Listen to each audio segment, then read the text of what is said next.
আল্লাহ রাব্বুল আলামিন বললেন, বান্দা আমি অবশ্যই অবশ্যই তোমাদের পরীক্ষা নিব।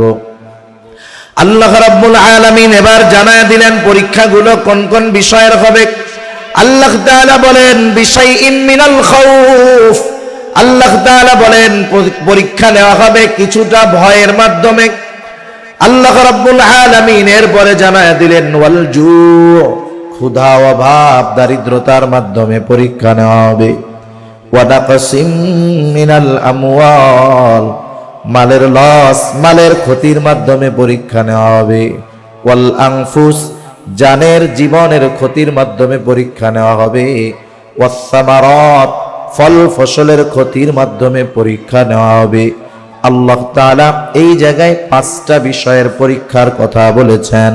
বুজুর্গানে দিন বলেন হয়তো কোনো মুমিনকে তার হায়াতের জিন্দেগিতে এই 5 বিষয়ের পরীক্ষার সম্মুখীন হওয়া লাগবে, হয়তোবা কাউকে একটা কম লাগবে, কিন্তু অবশ্যই অবশ্যই এই দুনিয়ায় প্রত্যেকটা মুমিনকে এই বিষয়গুলোর পরীক্ষা যিনি নিবেন তিনি কে? আল্লাহ রাব্বুল আলামিন মুমিনের ঈমানের পরীক্ষা নিবেন, এই যে ঘোষণাটা আল্লাহ তাআলা জানায় দিলেন, এটা আল্লাহ রাব্বুল আলামিনের পক্ষ থেকে বান্দার প্রতি ইহসান, বান্দার প্রতি বড় দয়া।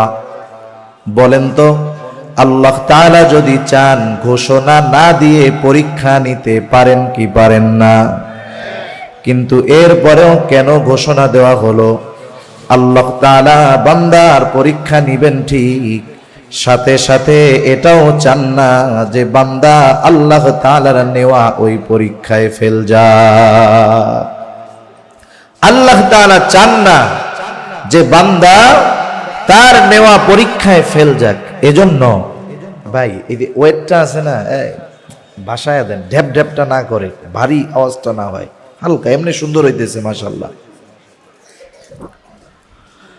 দুনিয়াতে যখন কোন শিক্ষক পরীক্ষা নেয়, পরীক্ষা ঠিক আছে, কোন শিক্ষক চায় না যে তার ছাত্র ফেল যাক। আমাদের মাদ্রাসা বলেন, স্কুল বলেন, ভার্সিটি বলেন, প্রত্যেক জায়গায় পরীক্ষা নেওয়ার 1 মাস আগে কমপক্ষে নোটিশ টানায়া দেওয়া হয়। নোটিশ টানায়া দেওয়ার কারণটা কি? এই ঘোষণা দেওয়ার কারণ হলো যাতে করে ছাত্ররা আসন্ন পরীক্ষার জন্য প্রস্তুতি নেয় আর পরীক্ষায় যেন তারা ফেল না যায়। কোন শিক্ষক চায় না যে তার ছাত্র ফেল যাক, বরং কোন ওস্তাদ, কোন শিক্ষক যদি তার বিষয়ে ছাত্র ভালো ফলাফল করে, সে ওস্তাদদের মিটিং এর মধ্যে নিজে খুব আনন্দ বোধ করে, বলতে থাকে দেখেন কত সুন্দরভাবে পড়িয়েছি, লিখিয়েছি, এরা সবগুলা গোল্ডেন A+ পেয়েছে। তার মানে ওস্তাদ যদিও ছাত্রর পরীক্ষা নেন, কিন্তু মুহাব্বতের কারণে, ভালোবাসার কারণে ওস্তাদ চান না যে তার ছাত্র ফেল যাক। বলেন তো ওস্তাদ তার ছাত্রকে যত ভালোবাসে তার চাইতে বেশি ভালো আল্লাহ তাআলা বাসেন, এ ব্যাপারে কোনো সন্দেহ আছে নাকি? কোনো সংশয় সন্দেহের সুযোগ নাই। বান্দার প্রতি আল্লাহ তাআলার ভালোবাসা অনেক ভালোবাসা। এজন্য আল্লাহ তাআলা আগের থেকে ঘোষণা দিয়ে দিলেন যাতে বান্দা আমার নেওয়া পরীক্ষায় সে যথাযথভাবে পাশ করে, এজন্য যেন সে প্রস্তুতি নেয়। এবার যখন পরীক্ষার সময়টা একেবারে সন্নিকটে চলে আসে, ছাত্ররা যেই বিষয়ে যেই ওস্তাদ দক্ষ মাহের তার কাছে গিয়ে বলে, ওস্তাদ, শিক্ষক স্যার, আপনি তো এই বিষয়ে পড়ান অনেক দিন, বইয়ের মধ্যে প্রশ্ন তো শত শত, সব প্রশ্নগুলোর উপরে তো আমাদের আয়ত্তে আনা সম্ভব নয়, আপনি একটু নির্দিষ্ট কিছু প্রশ্ন আমাদের দাগায়া দেন, যেই প্রশ্নগুলো আমরা যদি হল করি, আয়ত্তে আনি, তাহলে পরীক্ষার হলে আমরা ভালো ফলাফল করতে পারবো। এইবার ওস্তাদ কিছু প্রশ্ন দাগায়া দিয়া বলেন, তুমি যদি এই প্রশ্নগুলো যথাযথভাবে আয়ত্তে আনতে পারো, আশা করা যায় পরীক্ষার হলে এগুলোই আসবে। সাধারণ ভাষায় এটাকে বলা হয় সাজেশন। এইবার আল্লাহ রাব্বুল আলামিন শুধু পরীক্ষা নেওয়ার ঘোষণা দিয়েছেন এমনটা নয়, বরং কোন কোন বিষয়ের পরীক্ষা আল্লাহ তাআলা নিবেন সেই বিষয়গুলোও আল্লাহ তাআলা আমাদের জানায়া দিয়েছে। আল্লাহ রাব্বুল আলামিন সূরা বাকারার যে আয়াতগুলো আমি আপনাদের খিদমতে তিলাওয়াত করেছি, উক্ত আয়াতের শুরুতেই আল্লাহ তাআলা বলেন, ওয়ালা নাবলুওয়ান্নাকুম বিশাইইম মিনাল খাউফি ওয়াল জু' ওয়া নাকসিম মিনাল আমওয়ালি ওয়াল আনফুসি ওয়াস সামারাত ওয়া বাশশিরিস সাবিরিন। আল্লাহ রাব্বুল আলামিন বলেন, ওয়ালা নাবলুওয়ান্নাকুম, দুটো তাকিদ যোগ করে আল্লাহ তাআলা বলেন, আমি অবশ্যই অবশ্যই তোমাদের পরীক্ষা নিব। আল্লাহ রাব্বুল আলামিন শুধু পরীক্ষা নেওয়ার ঘোষণা দিলেন তা নয়, বরং সাথে সাথে আল্লাহ তাআলা জানায় দিলেন কোন কোন বিষয়ের পরীক্ষা আল্লাহ তাআলা আমাদের নিবেন। আল্লাহ তাআলা এখানে 5টা বিষয়ের পরীক্ষার কথা বলছেন। কয়টা বিষয়? 5 বিষয়ের পরীক্ষার কথা আল্লাহ তাআলা বলছেন। কত গুরুত্ব দিয়ে 2টা তাকিদ আল্লাহ তাআলা যোগ করেছেন। আল্লাহ তাআলা তার কথার, তার আদেশের গ্রহণযোগ্যতা বাড়ানোর জন্য তার তাকিদ দেওয়া লাগে না, তার কসম করা লাগে না, বরং আল্লাহ রাব্বুল আলামিন কসম সহকারে যেই কথা বলেন আর কসম ছাড়া যেই কথা বলেন সব কথার শান মান সমান। তাকিদ দিয়ে যেই কথা বলেন, তাকিদ ছাড়া যেই কথা বলেন সব কিছুর মান সমান। কিন্তু এরপরেও কেন আল্লাহ তাআলা কসম করেন, তাকিদ যোগ করেন? কারণ আমরা মানুষ, আমাদের কিছু সাধারণ খাসলাত আছে। যেমন মনে করেন একজন যদি বলে আমি চট্টগ্রাম যাব, একজন বলল যে আমি চট্টগ্রাম যাব, স্বাভাবিক কথা, আপনি এই তার কথাটা শুনলেন। কিন্তু সে যদি আরেকটু পরে বলে আমি অবশ্যই চট্টগ্রাম যাব, বলেন তো আগের কথার চাইতে অবশ্যই যোগ করে যেই কথা বলবে সে কথার গুরুত্ব বেশি দিব না কম দিব? এই অবশ্যইটা হলো তাকিদ। আবার যদি কেউ বলে আমি অবশ্যই অবশ্যই চট্টগ্রাম যাব, বলেন তো আগের 2 কথার চাইতে 2 বার অবশ্যই যোগ করার কারণে কথার গুরুত্ব বেশি দিব না কম দিব? তার মানে আমরা মানুষ, আমাদের খাসলাত হলো কেউ যদি কোনো কথা তাকিদ যোগ করে বলে গুরুত্ব বেশি দেই, কেউ যদি কোনো কথা কসম করে বলে গুরুত্ব বেশি দেই। এই জন্য আমাদের খাসলাত, আমরা জানি এই বিষয়টাকে অতি গুরুত্বের সাথে গ্রহণ করি। এই জন্য আল্লাহ রাব্বুল আলামিন বললেন, বান্দা আমি অবশ্যই অবশ্যই তোমাদের পরীক্ষা নিব। আল্লাহ রাব্বুল আলামিন এবার জানায় দিলেন পরীক্ষাগুলো কোন কোন বিষয়ের হবে। আল্লাহ তাআলা বলেন বিশাইইম মিনাল খাউফ, আল্লাহ তাআলা বলেন পরীক্ষা নেওয়া হবে কিছুটা ভয়ের মাধ্যমে। আল্লাহ রাব্বুল আলামিন এরপরে জানায় দিলেন ওয়াল জু', ক্ষুধা, অভাব, দারিদ্রতার মাধ্যমে পরীক্ষা নেওয়া হবে। ওয়া নাকসিম মিনাল আমওয়াল, মালের লস, মালের ক্ষতির মাধ্যমে পরীক্ষা নেওয়া হবে। ওয়াল আনফুস, জানের জীবনের ক্ষতির মাধ্যমে পরীক্ষা নেওয়া হবে। ওয়াস সামারাত, ফল ফসলের ক্ষতির মাধ্যমে পরীক্ষা নেওয়া হবে। আল্লাহ তাআলা এই জায়গায় 5টা বিষয়ের পরীক্ষার কথা বলেছেন। বুজুর্গানে দিন বলেন হয়তো কোনো মুমিনকে তার হায়াতের জিন্দেগিতে এই 5 বিষয়ের পরীক্ষার সম্মুখীন হওয়া লাগবে, হয়তো বা কাউকে একটা কম লাগবে, কিন্তু অবশ্যই অবশ্যই এই দুনিয়ায় প্রত্যেকটা মুমিনকে এই বিষয়গুলোর পরীক্ষা যিনি নিবেন তিনি কে? যেই পরীক্ষা অবশ্যম্ভাবী, মানে যে পরীক্ষা এড়ানোর কোনো সুযোগ নাই, সেই পরীক্ষায় যদি পাশ করার প্রস্তুতি আমরা না নেই, আল্লাহ তাআলা ঘোষণা দিয়ে দেওয়ার পরেও, জানায় দেওয়ার পরেও, বলেন তো ওই পরীক্ষায় আমরা যদি কেউ ফেল যাই প্রস্তুতি না নিয়ে, এই পরীক্ষায় ফেল যাওয়ার কারণে আল্লাহ তাআলাকে কিছু বলার সুযোগ আছে? সুযোগ নেই। তাহলে 1 নাম্বার পরীক্ষার বিষয় আল্লাহ তাআলা বলেন বিশাইইম মিনাল খাউফ, ভয় ভীতির মাধ্যমে মুমিনের ঈমানের পরীক্ষা নেওয়া হবে। কারণ দুনিয়ার বাস্তবতা হলো কেউ যদি দুনিয়ার মধ্যে পরিপূর্ণ ঈমানের আলোকে চলতে যায়, হাজারো বাধা বিপত্তি তার আসে। দ্বীনের উপরে চলতে গেলে অনেক সময় নিজের ঘর থেকেও বাধা আসে, কি আসে না?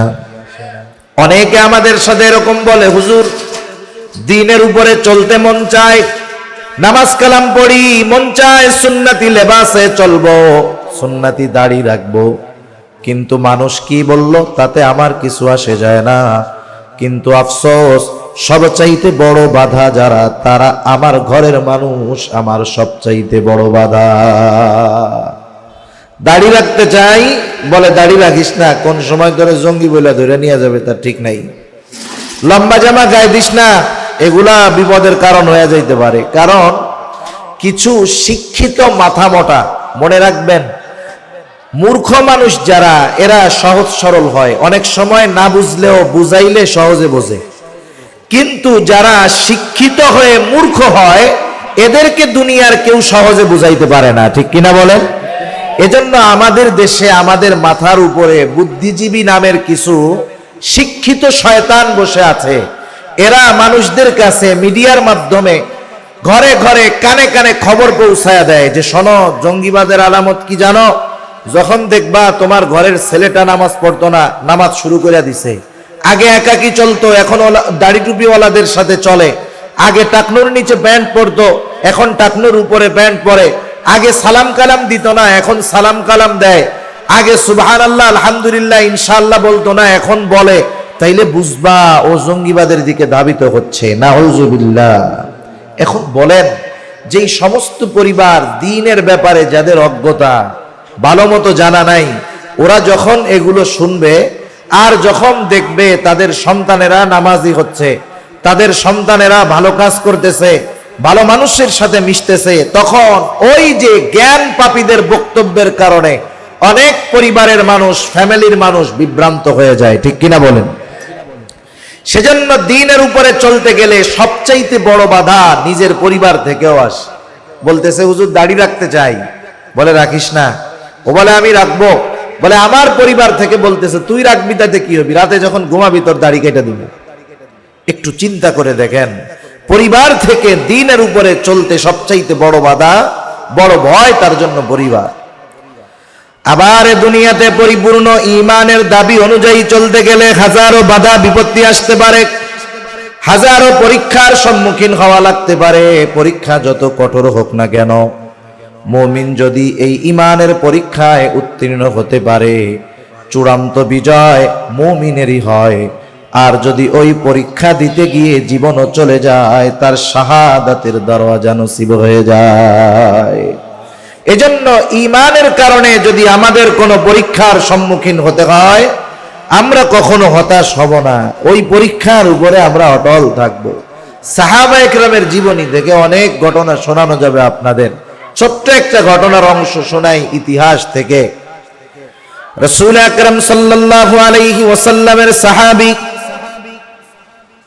আব্দুল্লাহ ইবনে হুযাফা রাদিয়াল্লাহু তাআলা আনহু, খলিফাতুল মুসলিমিন হযরত ওমর রাদিয়াল্লাহু তাআলা আনহুর সময় রোমদের সাথে মুসলমানদের যখন প্রথমবার সরাসরি যুদ্ধ হয়, এর আগে তাবুক যুদ্ধের সময় মুসলমান এবং খ্রিস্টানদের মধ্যে যুদ্ধের কথা ছিল, কিন্তু আল্লাহ তাআলা নবীজি সাল্লাল্লাহু আলাইহি ওয়াসাল্লামের ভয় কাফেরদের অন্তরের মধ্যে আগের থেকেই আল্লাহ তাআলা ঢুকায়া দিলেন, যার কারণে বিনা যুদ্ধে মুসলমানেরা জয়ী হলো, কাফেরেরা পালায় গেল। সর্বপ্রথম হযরত ওমর রাদিয়াল্লাহু তাআলা আনহুর সময় সরাসরি যুদ্ধ হয়। রোম সম্রাটের নির্দেশ ছিল, মুসলমানদের কিছু জীবিত সৈন্য আমার কাছে ধরে আনবা, কারণ তিনি শুনেছেন মুসলমানরা অস্ত্র শক্তি সামরাস্ত্রের জোরে অন্যান্য শত্রুর বিরুদ্ধে জয় পাইত না, বরং মুসলমানদের জয়ের মূল কারণ ছিল তাদের ঈমান। এইবার ঘটনাক্রমে মুসলমানদের একটা দল কাফেরদের হাতে আটকা পড়ে গেল। মুসলমানদের একটা দল কাফেরদের হাতে আটকা পড়ে গেল। বাদশার নির্দেশ, আটককৃত মুসলমান সৈন্যদেরকে পাঠায় দেওয়া হলো বাদশার দরবারে। বাদশার কাছে খবর দেওয়া হলো, বাদশা নামদার, মুসলমানদের একটা দল আমাদের হাতে আটক, আপনি আদেশ করলেই তাকে আপনার সামনে হাজির করা হবে। বাদশাহ আদেশ করলেন, পরের দিন সকালবেলায় দরবারে হাজির করবা। বাদশাহর আদেশ, পরের দিন সকালে বাদশাহর দরবারে আটককৃত মুসলিম সৈন্যদেরকে হাজির করা হলো।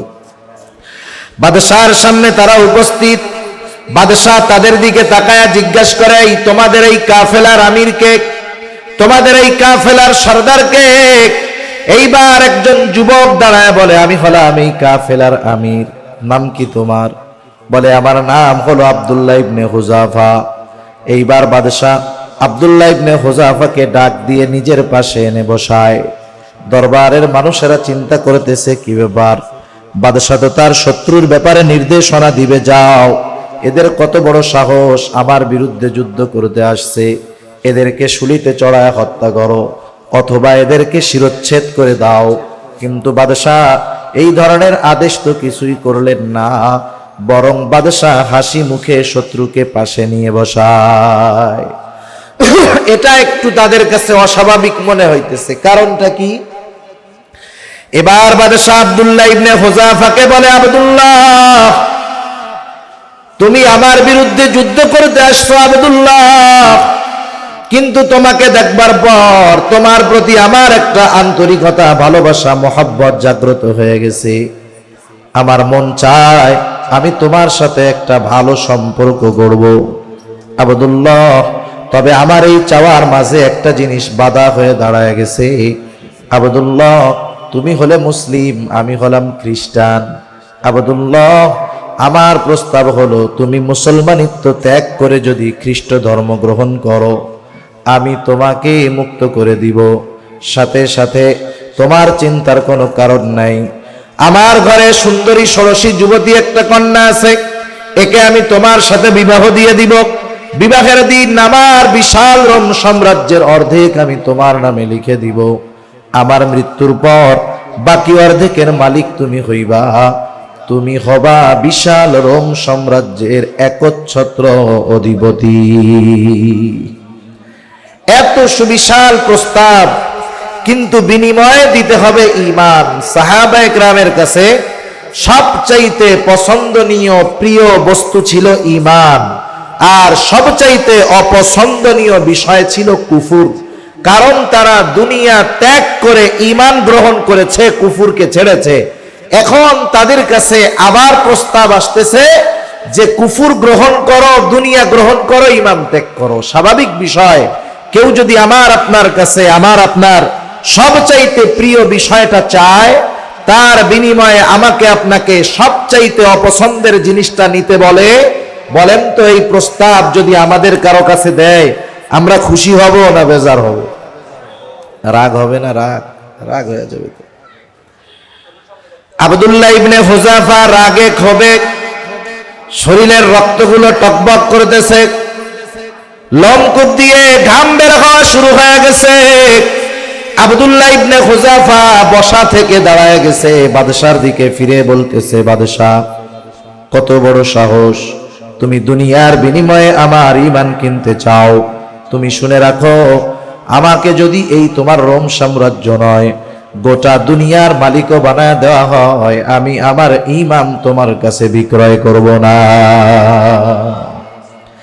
এক ধমকে সব মানুষ নিশ্চুপ হয়ে গেছে। মানুষ যেটা দেখে নাই কখনো, এরকম কোন জিনিস যদি মনে করি যে আল্লাহ তাআলা দেন না, আসলে ওইটা দেন না এর কারণ ভালোবাসা, কারণ ওটা পাওয়ার পরে আমার বিপদের কারণ হতে পারে, এজন্য আল্লাহ তাআলা দেন না। কারণ কোনটার মধ্যে আমার আপনার জন্য কল্যাণ, কোনটার মধ্যে অকল্যাণ, এগুলো আমি আপনি জানি না, জানে কে?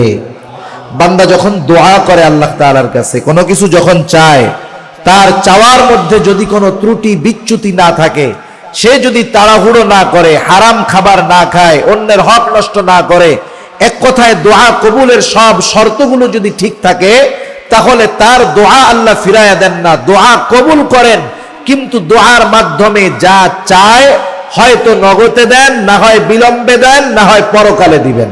কোন দোয়া আল্লাহ তাআলা বিফলে দেন না। যেমন অনেক সময় জীবনের অনেক সময় আমরা দোয়া করি, এটা সাথে সাথে কবুল হয়, কিন্তু আমরা বুঝি না। মনে করেন গভীর রাত, আপনার বাচ্চা অসুস্থ, মা অসুস্থ, আপনি রাত 3টা 4টার সময় স্বাভাবিক এলাকায় কোনো গাড়ি টাড়ি পাবেন না, এটা স্বাভাবিক বিষয়। বাচ্চাকে, মাকে, বাবাকে হসপিটালে নিতে হবে। আপনি যখন উপর থেকে নিচে নামবেন কি চিন্তা করবেন বলেন তো? এর একটা গাড়ির দরকার। এই যে বলতেছেন, হয়তো হাত উঁচা করতেছেন, হাত উঁচা করা মানেই যে দোয়া তা তো না, এটা দোয়ার একটা চূড়ান্ত বিনয় হলো হাত উঁচা করা। কিন্তু আপনি আমি যখন নামতেছি আর কি চিন্তা করতেছি, এখন আমার একটা গাড়ি দরকার, একটা ইজি বাইক দরকার, একটা মাইক্রো দরকার, একটা অ্যাম্বুলেন্স দরকার। আপনি উপর থেকে নামতেছেন এই চিন্তা করে করে, মনে মনে কিন্তু বলতেছেন আল্লাহ ব্যবস্থা করে দাও। নিচে নামার সাথে সাথে অনেক সময় দেখি যে এই সময় এই জায়গায় এই স্থানে গাড়ি থাকার প্রশ্নই ছিল না, কিন্তু ওইটা কেমন জানি আমার জন্য অপেক্ষা করতেছে। হয় কি হয় না? আরে কত মানুষের দোয়া কবুল হয়।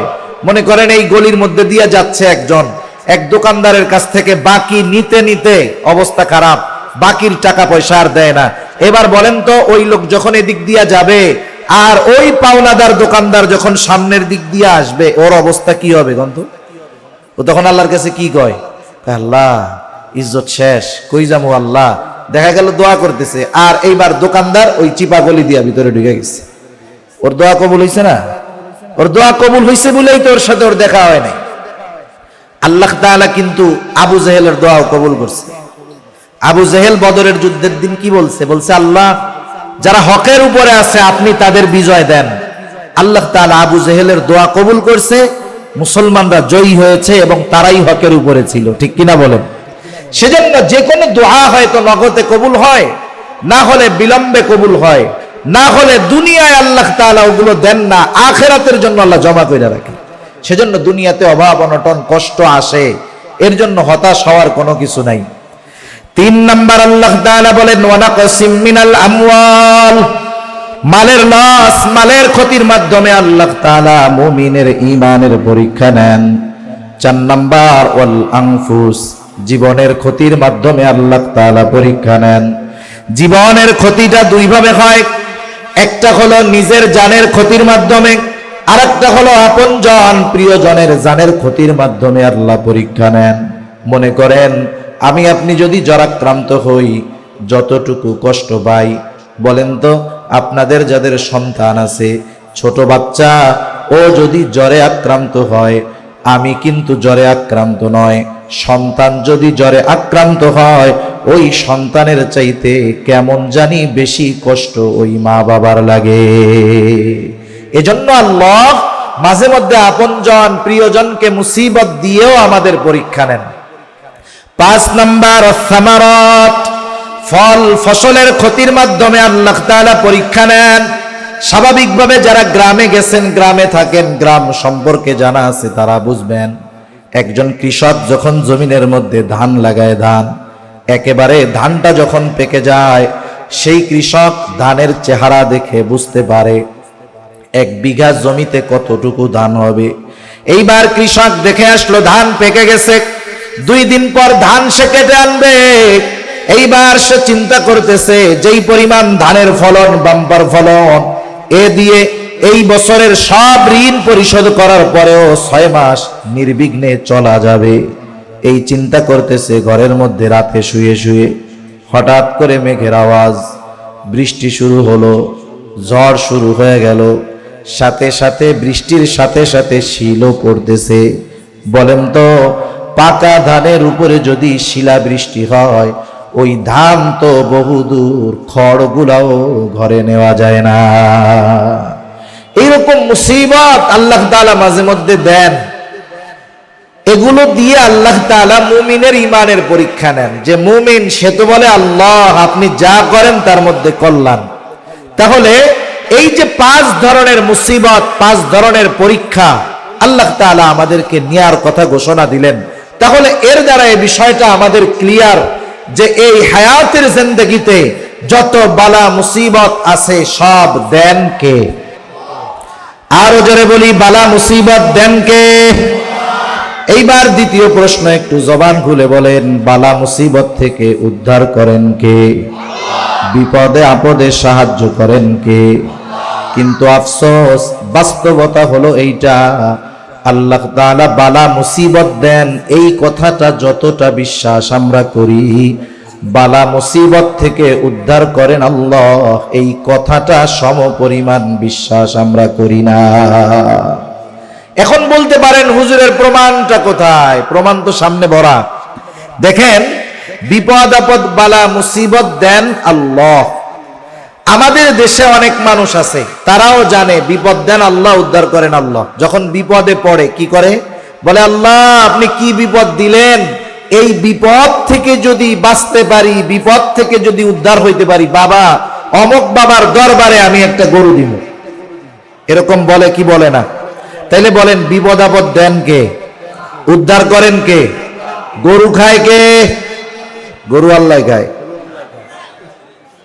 হায় হায়, আল্লাহ সুবহানাহু ওয়া তাআলা বান্দার প্রতি কত মেহেরবান। কারণ এই পরীক্ষা তো ঈমানি পরীক্ষা। বলেন তো আল্লাহ তাআলা চান যে তার বান্দা ফেল যাক? এটা কি চান? চান না। এজন্য আল্লাহ তাআলা পরীক্ষা নেন, তিনি পরীক্ষায় বিপদ আপদ মুসিবত থেকে উদ্ধার করেন। এই জন্য বিপদ আপদ যখন আসবে আমরা সাহায্য কার কাছে চাইব? আরো জোরে বলি কার কাছে? আল্লাহ তাআলা কত মেহেরবান, কত দয়ালু। বান্দাকে বিপদ দেন, বিপদ থেকে উদ্ধার করেন, সাথে সাথে বান্দা যদি বিপদে পড়ে কিভাবে সাহায্য চাইবে আল্লাহ রাব্বুল আলামিন সেটাও বান্দাকে জানায় দেয়। আল্লাহ রাব্বুল আলামিন বলেন, ইয়া আইয়ুহাল্লাযীনা আমানুস্তাঈনু বিস-সাবরি ওয়াস-সালাহ। আল্লাহ তাআলা বলেন, হে ঈমানদারেরা, বিপদ আপদ মুসিবতে আমি আল্লাহর কাছে তোমরা সাহায্য চাও, আল্লাহ তাআলার কাছে সাহায্য চাও। তাইলে বিপদ আপদ মুসিবতে যদি আমরা পড়ি সাহায্য কার কাছে চাইব? আরো জোরে বলি কার কাছে? আল্লাহ তাআলার কাছে সাহায্য চাওয়ার মাধ্যমটা কি আল্লাহ তাআলা তাও বলেন। আল্লাহ তাআলা বলেন, বান্দা আমি আল্লাহর কাছে সাহায্য চাওয়ার মাধ্যম হলো বিস-সাবরি ওয়াস-সালাহ, ধৈর্য আর নামাজের মাধ্যমে আমি আল্লাহর কাছে তোমরা সাহায্য চাও। তাহলে আল্লাহ তাআলার কাছে সাহায্য চাওয়ার মাধ্যম কয়টা? একটু জোরে বলেন কয়টা? দুইটা, ধৈর্য আর নামাজ। কি কি বলেন? ধৈর্য আর নামাজ। এবার প্রশ্নগুলোর জবাব দেন। এই হায়াতের জিন্দেগিতে সকল প্রকার বিপদ আপদ মুসিবত দেন কে? বিপদ আপদ মুসিবত থেকে উদ্ধার করেন কে? বিপদ আপদ মুসিবতে পড়লে সাহায্য কার কাছে চাইব? আল্লাহ তাআলার কাছে সাহায্য চাওয়ার মাধ্যম কয়টা? কি কি একটু বলেন না? ধৈর্য আর নামাজ। এবার আমাদের জানতে হবে ধৈর্য কাকে বলে। ধৈর্য মানে এটা না যে আপনার জ্বর হইছে, আপনি ঘরের মধ্যে বসে থাকলেন, যে চিকিৎসা করাবো না, যা হয় হবে। হাত কেটে গেছে, ঘরের মধ্যে বসে থাকলেন, যা পয়সা গেলে যাবে, যা করে আল্লাহ। এটার নাম সবর নয়। অসুস্থ হলে চিকিৎসা গ্রহণ করতে হবে, এটা নবীজি সাল্লাল্লাহু আলাইহি ওয়াসাল্লাম জানিয়ে দিয়েছেন। এজন্য অসুস্থ হলে চিকিৎসা গ্রহণ করা সুন্নাত। চিকিৎসা গ্রহণ করা কি? সুন্নাত। আমাদের জ্বর হলে স্বাভাবিকভাবে আমরা জানি, জ্বর হলে যদি কেউ নাপা ট্যাবলেট খায় তার জ্বর চলে যায়, ঠিক না? কিন্তু জ্বর হলে নাপা খেলে জ্বর চলে যায়, ঠিক আছে। তবে আমার ইয়াকিন, বিশ্বাস এটা হবে না, বরং ইয়াকিন হবে, বিশ্বাস হবে। জ্বর হলে নাপা খেলে জ্বর যাবে তখন আল্লাহ তাআলার হুকুম হবে যখন। কারণ নাপা ওষুধের কোনো ক্ষমতা নাই, ক্ষমতা কার হাতে? সোজা কথা, দুনিয়াতে কেউ যদি বিপদ আপদ মুসিবতে পড়ে, ওই বিপদ আপদ মুসিবত থেকে বাঁচার বৈধ চেষ্টা করবে। কি চেষ্টা বলেন না? বৈধ চেষ্টা। অসুস্থ হয়েছে, ডাক্তারের কাছে যান। টাকার সমস্যা, আর একজনের কাছে গিয়ে কর্জে হাসানা নেন, কিন্তু সুদের উপরে নেওয়া যাবে না। এক কথায় বিপদ থেকে বাঁচার বৈধ প্রচেষ্টা করবে, কিন্তু তার ভরসা ওই প্রচেষ্টার উপরে নয়। ভরসা কার উপরে? একটু জোরে বলেন না, কার উপর? আল্লাহ তাআলার উপর। যেমন আমাদের সমাজে যখন কেউ অসুস্থ হয়, মসজিদে গিয়ে ইমাম সাহেবের কাছে দোয়া চায়, আপনাদের কাছেও চায়, অনেক সময় আমাদের কাছেও চায়। বলে হুজুর দোয়া কইরেন, আমার বাবা প্রচন্ড অসুস্থ, ওনার জরুরি একটা অপারেশন হবে, দোয়া কইরেন আল্লাহ তাআলা যেন অপারেশনটা সাকসেসফুল করে দেয়। এইরকম দোয়া আমরাও চাই, আমাদের কাছেও চাই কি চায় না? একটা প্রশ্নের জবাব একটু বুঝে দেন তো, বলেন তো, অপারেশন থিয়েটারের মধ্যে অপারেশন ডাক্তার করে নাকি আল্লাহ করে? কেউ বলে আল্লাহ, কেউ বলে ডাক্তার। অপারেশন ঠিকই ডাক্তার করে, কিন্তু অপারেশন সাকসেসফুল ডাক্তার করতে পারে না। অপারেশন সাকসেসফুল যিনি করেন তিনি কে? এটাই সবরের কম্বিনেশন, যে আমরা দুনিয়ার বৈধ আসবাব গ্রহণের মাধ্যমে বিপদ থেকে বাঁচার চেষ্টা করব, কিন্তু আমার ওই আসবাবের উপরে ভরসা হবে না। ভরসা কার উপরে হবে? আল্লাহর উপরে। সাথে সাথে আরেকটা জিনিস, যেহেতু সাহায্য আল্লাহ তাআলা করেন, যার কাছ থেকে বিপদের সাহায্য পাবো, অবশ্যই তার সাথে সম্পর্কটা একটু গভীর দরকার, ঠিক না? আর বান্দা আল্লাহ তাআলার সাথে সম্পর্ক সবচাইতে গভীর করতে পারে নামাজের মাধ্যমে। কারণ নামাজের মাধ্যমে বান্দা আল্লাহ তাআলার নৈকট্য অর্জন করতে সক্ষম হয়। বান্দা যখন তাকবীরে তাহরিমার মাধ্যমে নামাজের মধ্যে প্রবেশ করে, দুনিয়ার অনেক ভালো কাজ, বৈধ কাজ তার জন্য সাময়িক সময়ের জন্য নিষিদ্ধ হয়ে যায়। কারণ বান্দা ওই সময় আল্লাহ তাআলার সাথে কথোপকথনে লিপ্ত থাকে। বান্দা নামাজে দাঁড়ায় গেছে, সূরা ফাতিহা তিলাওয়াত করে। হাদিসের মধ্যে আসছে বান্দা প্রত্যেকটা আয়াত তিলাওয়াত করে, আর তিলাওয়াতকৃত আয়াতের জবাব আল্লাহ তাআলা দিয়ে দেয়। শুধু তাই না, বান্দা রুকু করলো, সিজদায় গেল, আল্লাহ তাআলা বলেন ওয়াসজুদ ওয়াকতারিব, তোমরা সিজদা করো আর আল্লাহর নৈকট্য অর্জন করো। তার মানে বান্দা নামাজের মাধ্যমে আল্লাহ তাআলার সবচাইতে নৈকট্য অর্জনে সক্ষম হয়। আল্লাহ তাআলা এই কথাই জানায় দিলেন, বান্দা ও মুমিন, বিপদ আপদ মুসিবতে পড়লে আমি আল্লাহ তাআলার কাছে ধৈর্য আর নামাজের মাধ্যমে সাহায্য চাও। যেই মুমিন বিপদ আপদ মুসিবতে পতিত হবার পর ধৈর্য আর নামাজের মাধ্যমে আল্লাহ তাআলার কাছে সাহায্য চায়, সে তখন সাধারণ মুমিন থাকে না। আল্লাহ তাআলা জানায় দেন সে তখন সবের মুমিন হয়ে যায়। এই জন্য আয়াতের শেষাংশেই আল্লাহ তাআলা বলেন ইন্নাল্লাহা মা'আস সাবিরিন, নিশ্চয় আল্লাহ ধৈর্যশীলদের সাথে আছেন। আমরা যদি ধৈর্যশীল হতে চাই, বিপদ আপদ মুসিবতে আল্লাহ তাআলার কাছে ধৈর্য আর নামাজের মাধ্যমে আমরা সাহায্য চাইব। এবার আসেন মূল আয়াতের দিকে যাই আমরা। আল্লাহ তাআলা বললেন, বান্দা আমি অবশ্যই অবশ্যই তোমাদের পরীক্ষা নিব। 5টা বিষয়ের কথা আল্লাহ তাআলা বলছেন। পরীক্ষা হবে ভয়ভীতির মাধ্যমে, পরীক্ষা নেওয়া হবে অভাবের মাধ্যমে, পরীক্ষা নেওয়া হবে মালের ক্ষতির মাধ্যমে, পরীক্ষা নেওয়া হবে জানের ক্ষতির মাধ্যমে, পরীক্ষা নেওয়া হবে ফল ফসলের ক্ষতির মাধ্যমে। ওই পরীক্ষা যখন আসবে, কি করতে হবে ওই পদ্ধতি আল্লাহ তাআলা জানায়া দিলেন। যেই মানুষেরা ওই পদ্ধতি অবলম্বন করবে পরীক্ষার সময়, তারা তো সওয়াবের বান্দা, ঠিক কিনা বলেন? আর যারা সওয়াবের বান্দা তাদের সাথে আছেন কে? শুধু তাই নয়, আল্লাহ রাব্বুল আলামিন এরপরে জানায় দেন যারা পরীক্ষায় পাস, বাশশিরিস সাবিরিন, আপনি তাদেরকে সুসংবাদ জানায় দেন, তথা আপনি তাদেরকে জান্নাতের সুসংবাদ জানায় দেন। প্রত্যেকটা জিনিসের প্রাথমিক একটা আলামত আছে। সবের মুমিনের প্রাথমিক আলামত কি? সবের মুমিনের প্রাথমিক আলামত হলো আল্লাহ তাআলা বলেন বাশশিরিস সাবিরিন আল্লাযীনা ইযা আসাবাতহুম মুসিবাহ ক্বালু ইন্না লিল্লাহি ওয়া ইন্না ইলাইহি রাজিউন। আল্লাহ রাব্বুল আলামিন বলেন আপনি সুসংবাদ জানায় দেন তাদের, কাদের? ওই সমস্ত ধৈর্যশীল বান্দাদের। তাদের উপরে যখন কোনো বিপদ আপদ মুসিবত পতিত হয়, তারা বলে ইন্না লিল্লাহি ওয়া ইন্না ইলাইহি রাজিউন। আল্লাহ তাআলা বলেন, তারা বলে নিশ্চয় আমরা আল্লাহর জন্য, তার নিকটেই আমরা আবার প্রত্যাবর্তন করব। তাহলে সবের মুমিনের অন্যতম আলামত বিপদ আপদ মুসিবতে সে ইন্না লিল্লাহ এই দোয়া পাঠ করে। অনেক জায়গায় মানুষ জানে না। এক জায়গায় গিয়ে জিজ্ঞাসা করছি ইন্না লিল্লাহি ওয়া ইন্না ইলাইহি রাজিউন কিসের দোয়া? কয় মানুষ মরার দোয়া। এটা শুধু মানুষ মরার দোয়া নয়, এই দোয়াটা ছোটখাটো সব ধরনের বিপদ আপদে পড়ার শিক্ষাই আল্লাহ তাআলা আমাদেরকে দিয়েছেন। জুতা হারায় গেছে, ইন্না লিল্লাহ।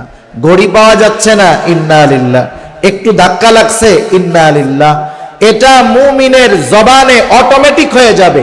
সামান্য থেকে সামান্যতর কষ্ট লাগলে তার জবান দিয়ে বের হবে ইন্না লিল্লাহি ওয়া ইন্না ইলাইহি রাজিউন। এই আয়াতের তাফসিরে সহিহ মুসলিমের একটা হাদিস আসছে, নবীজি সুন্দর একটা দোয়া শিখায়া দিয়েছেন।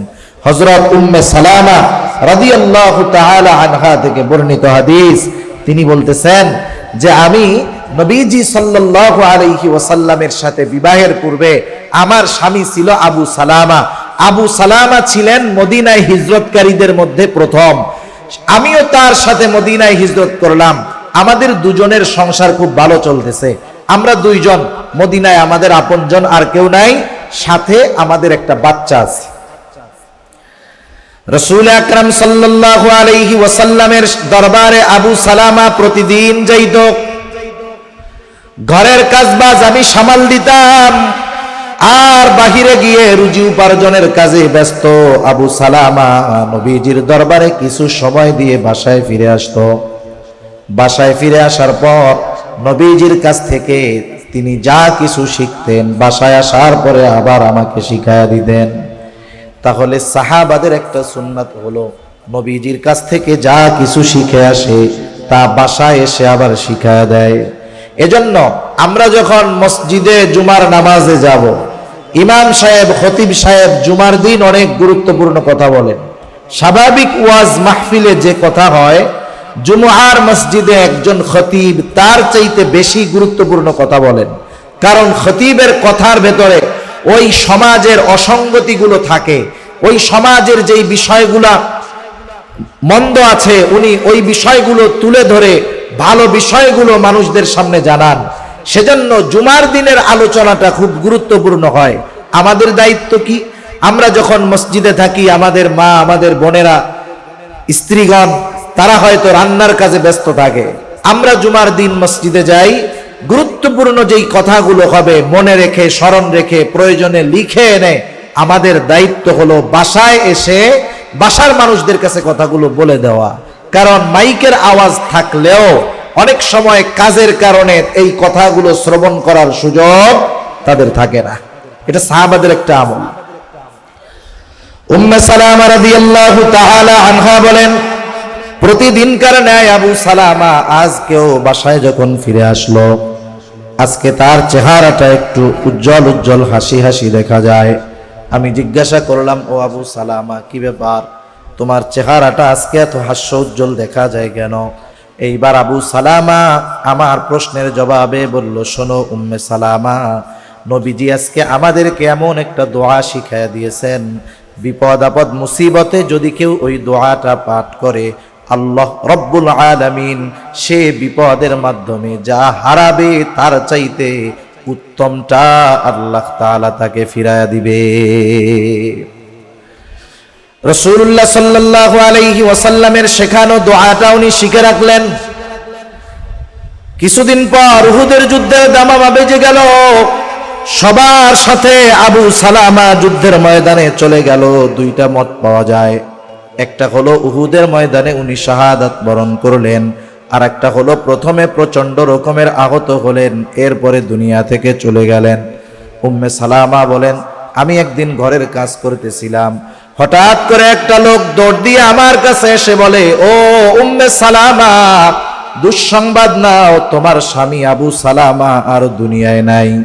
বলেন তো, আমাদের দেশে যদি এই রকম কোনো বোনের অবস্থা হয় যে তার স্বামী আর সন্তান, ওইখানে আপনজন আর কেউ নাই, এখন যদি তার কাছে তার স্বামীর মৃত্যুর খবর আসে, সে তো টেনশনের ঠেলায় ইন্না লিল্লাহ পড়তেই ভুলে যাবে, ঠিক না? বরং আল্লাহর দোষারোপ করা শুরু করবো, আল্লাহ কি করলেন? আপনি কি আর কারো স্বামী দেখেন নাই? এই নাবালক বাচ্চাটার প্রতি কি আপনার একটু মায়া হয় নাই? কি করলেন আল্লাহ, কি করলেন? আশেপাশের মানুষ তো তারে নিয়েই অস্থির, ইন্না লিল্লাহ পড়ার টাইম কোথায়? উম্মে সালামা রাদিয়াল্লাহু তাআলা আনহা কি করলেন? আবু সালামার মৃত্যুর খবর যখন তার কাছে এসে পৌঁছালো, তিনি সাথে সাথে নবীজির কাছ থেকে যেই দোয়াটা আবু সালামা ওনাকে শিখায় দিয়েছেন সেই দোয়াটা বললেন। তিনি বললেন ইন্না লিল্লাহি ওয়া ইন্না ইলাইহি রাজিউন। সাথে সাথে নবীজি আরেকটু বাড়ায় শিখায় দিয়েছেন, দোয়াটা হলো আল্লাহুম্মা আজুরনি ফি মুসিবাতি ওয়া আখলিফনি খায়রাম মিনহা। নবীজি সাল্লাল্লাহু আলাইহি ওয়াসাল্লাম বলেন, তোমরা যখন কেউ বিপদ আপদ মুসিবতে পড়বা, তোমরা বলবা, সে যেন বলে ইন্না লিল্লাহি ওয়া ইন্না ইলাইহি রাজিউন। সাথে সাথে সে যেন বলে আল্লাহুম্মা আজুরনি ফি মুসিবাতি ওয়া আখলিফলি খায়রাম মিনহা। অর্থাৎ আল্লাহ, আমি যেই বিপদে পড়েছি এই বিপদের প্রতিদান আমাকে দেন। শুধু তাই না, বিপদের মাধ্যমে যা হারিয়েছি তার চাইতে উত্তমটা আমাকে ফিরায় দেন। নবীজি বলেন, যে বিপদ আপদ মুসিবতের পরে এই দোয়ার উপরে আমল করবে, মুসিবতের মাধ্যমে সে যা হারাবে তার চাইতে উত্তমটা তাকে যিনি ফিরায়া দিবেন তিনি কে? উম্মে সালামা রাদিয়াল্লাহু তাআলা আনহা এই দোয়াটা পড়লেন ইয়াকিন নিয়ে, বিশ্বাস নিয়ে। উনি বলেন, আমার ইদ্দত শেষ হওয়ার পর অনেকে আমাকে বিবাহের প্রস্তাব দেয়, যারা প্রস্তাব দিয়েছে সবাই ভালো, কিন্তু কাউকে আমার আবু সালামার চাইতে ভালো মনে হয় নাই। কারণ আমি তো আল্লাহ তাআলার কাছে আবু সালামার চাইতে উত্তম স্বামী চেয়েছি, অপেক্ষা করতেছি। দিন যায়, আমার কষ্টের অবস্থাটা আরো বেড়ে গেল। হঠাৎ একদিন একটা লোক আমার কাছে এসে নবীজির পক্ষ থেকে বিবাহের প্রস্তাব দিল। আমি তাকে বললাম যে আমার তো কয়েকটা অসুবিধা আছে। এক নাম্বার, আমি প্রচন্ড রকমের জেদি, আমার রাগ বেশি, হতে পারে আমার এই রাগ নবীজির জন্য কষ্টের কারণ হয়ে যাবে। 2 নাম্বার, আমার তো বয়স অনেক হয়ে গেছে। 3 নাম্বার, আমার একটা সন্তান আছে, বিবাহের পরে কি হবে? এইবার ওই সাহাবী গিয়ে নবীজির কাছে এই কথাগুলো জানাইলো। নবীজি জানায় দিল, কোনো অসুবিধা নাই, আমি আল্লাহ তাআলার কাছে দোয়া করব, আল্লাহ তাআলা উম্মে সালামার রাগকে স্বাভাবিক করে দিবে। দোয়া করব, আল্লাহ তাআলা তার সন্তানের জন্য উত্তম ব্যবস্থা করে দিবে। শুধু তাই না, আমার বয়স তো কম হয় নাই। এবার নবীজির সাথে উম্মে সালামা রাদিয়াল্লাহু তাআলা আনহার বিবাহ হয়ে গেল। উম্মে সালামা রাদিয়াল্লাহু তাআলা আনহা বলেন, আমার স্বামী আবু সালামার মৃত্যুর পর আমার দৃঢ় বিশ্বাস ছিল আল্লাহ তাআলা স্বামী হিসাবে আমাকে আবু সালামার চাইতে উত্তম স্বামী দিবে। কিন্তু আমার স্বামী যে মুহাম্মাদুর রাসূলুল্লাহ সাল্লাল্লাহু আলাইহি ওয়াসাল্লাম হবে, এটা আমি কখনো কল্পনা করি নাই। তার মানে আমার দোয়া আল্লাহ কবুল করেছে। স্বামী আবু সালামাকে হারিয়েছি, তার চাইতে উত্তম স্বামী আল্লাহ তাআলা আমাকে দিয়েছে। তাহলে লম্বা আলোচনার মনে রাখার হয়তো সুযোগ হবে না, শুধু এতটুকু বিষয় আমরা মনে রাখবো, সকল বিপদ আপদ দেন কে? আরো জোরে কে? বিপদ আপদ থেকে উদ্ধার করেন কে? বিপদ আপদে পড়লে সাহায্য কার কাছে চাইব? আল্লাহর কাছে সাহায্য চাওয়ার মাধ্যম কয়টা? আরো জোরে কয়টা? কি কি একটু বলেন না? ধৈর্য আর নামাজ। আর বিপদে পড়ার সাথে সাথে যখন বিপদের খবর আসবে, মুসিবতে পড়ব, নবীজির শিখায়া দেওয়া এই দোয়াটা পড়ব, যেই দোয়ার এক অংশ শিখিয়েছেন আল্লাহ, আর এক অংশ শিখিয়েছেন মুহাম্মাদুর রাসূলুল্লাহ। দোয়াটা হলো ইন্না লিল্লাহি ওয়া ইন্না ইলাইহি রাজিউন। আল্লাহুম্মা আজুরনি ফি মুসিবাতি ওয়া আখলিফলি খায়রাম মিনহা। এই দোয়াটা আমরা শিখব, মুসিবতে পড়লে আমল করব, এবং বিপদ আপদ মুসিবত আসলে কোরআন সুন্নাহর আলোকে যে কথাগুলো আমরা বললাম এই অনুযায়ী আমরা আমল করব।